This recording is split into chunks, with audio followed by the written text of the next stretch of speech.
Hello दोस्तों, कैसे हैं आप सब लोग। आशा करती हूँ आप सब अच्छे होंगे। मैं भी एकदम बढ़िया हूँ। तो दोस्तों, आज की वीडियो में मैं आपको बताने वाली हूँ कि जो हमारे घरों में जो जिसमें हम रोटी बनाते हैं, ये तवा होता है किसी के पास लोहे का तो किसी के पास नॉन स्टिकी।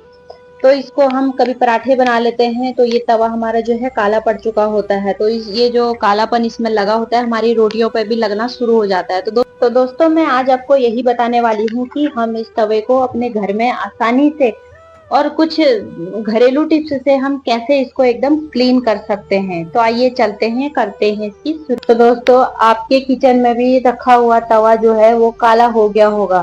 तो चलिए शुरू करते हैं। सबसे पहले स्टेप से तवे को गैस पर हल्की आंच पर करीब 1 से 2 मिनट तक गर्म करना है। तो गर्म करने का मकसद ये है कि जो काली परत जमी हुई है वो थोड़ी नरम हो जाए और आसानी से निकल सके, जो कि हमारा तवा एकदम क्लीन हो जाए। तो ध्यान रहे तवा बहुत ज्यादा गर्म ना हो, बस इतना ही कि आप पास ले जाए तो गर्मी महसूस हो। अब गैस बंद करें और तवे को थोड़ा ठंडा होने दें ताकि आप उसमें जो भी सामग्री हम इसमें डालेंगे क्लीन करने के लिए वो आप डाल सकें। तो दोस्तों, ये करना बहुत जरूरी है क्योंकि अगर तवा पूरी तरह ठंडा होगा तो उस पर डाली जाने वाली जो चीजें हैं उनका असर बिल्कुल भी नहीं होगा। तो दोस्तों, अगर आपका तवा भी काला दिखे तो सबसे पहले उसे हल्का गर्म कीजिए, क्योंकि यही है सफाई का पहला और अहम कदम। अब हम बढ़ते हैं उस घरेलू जादू की तरफ जो आपको मिलेगा आपके ही किचन में, यानी नमक और बेकिंग सोडा। तो दोस्तों, अब बारी है सफाई की असली योद्धा की, नमक और बेकिंग सोडा। इन दोनों की जोड़ी तो कमाल की है।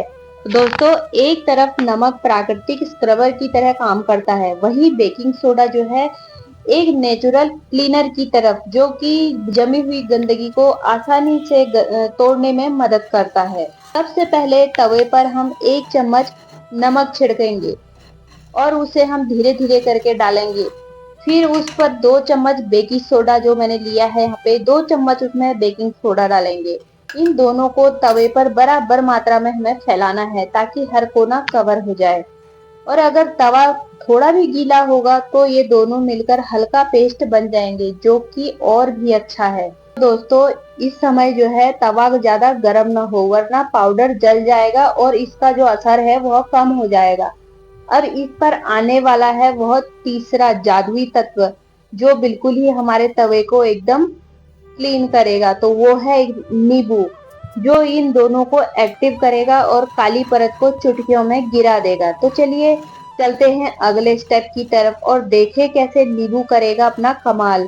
तो दोस्तों, तवे पर जो नमक और बेकिंग सोडा डाला है ना, उस पर नींबू को गोल गोल रगड़ना शुरू करें।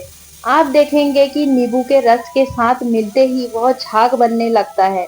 यही झाग असली सफाई का राज है। तो दोस्तों, नींबू में होता है साइट्रिक एसिड, जो ग्रीस, तेल और जली हुई परत को एकदम ढीला कर देता है। तो दोस्तों, हमें ये तवा रगड़ने के टाइम जो झाग बनेगा उसे पूरे तवे में फैलाना है इसी नींबू की मदद से। और इसे हमें लगातार 3 से 5 मिनट तक लगातार नींबू से रगड़ते रहना है।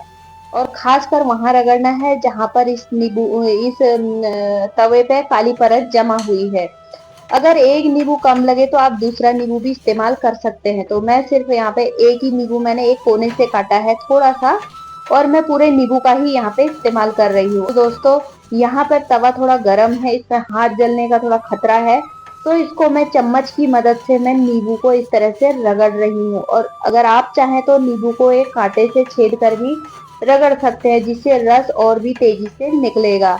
रगड़ते समय आप खुद देखेंगे कि परत ऊपर आने लगी है। अब तवा पूरी तरह इस झाग और इस पाउडर से ढक गया है। तो अगले स्टेप के लिए हम करेंगे इसे बिल्कुल साफ, यानी गर्म पानी और स्क्रबर से हम इसको चमका देंगे। तो दोस्तों, अब समय है असली मेहनत का, लेकिन बहुत आसान तरीके से। तवे पर जो झाग और धुली हुई परत है ना, उसे हटाने के लिए हमें चाहिए गर्म पानी और एक स्क्रबर। एक बर्तन में हम गर्म पानी ले लेते हैं, इतना गर्म कि हाथ सहन कर सके। तो दोस्तों, अब इस गर्म पानी को हम धीरे धीरे तवे पर डालते हैं। इससे जो इसमें परत जमी हुई थी वो और भी नरम हो जाएगी और निकलना उसके लिए आसान हो जाएगा। अब एक स्क्रबर की मदद से हम, अगर यह स्क्रबर जो है अगर ये स्टील का हो तो और भी अच्छा है। तवे को गोल गोल रगड़ें, पहले एक दिशा में और फिर दूसरी दिशा में, दोनों साइड को इसको रगड़ें। जहां परत ज्यादा हो वहां थोड़ा जोर लगाएं। आप खुद देखेंगे कि काली परत जो है स्क्रबर के साथ ही उतर रही है और नीचे से तवा फिर से साफ दिख रहा है। अगर एक बार में पूरी परत ना निकले तो फिर से नींबू और बेकिंग सोडा लगाकर दोबारा यह प्रयास कर सकते हैं। 2 से 3 बार के अंदर तवा एकदम नया सा दिखने लगेगा और रोटियां भी अच्छे से सिकेंगी।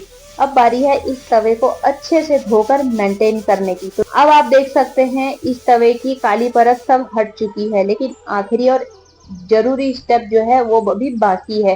तो दोस्तों इसको अच्छे से धोकर और मेंटेन करना हमारी जो जिम्मेदारी बन जाती है।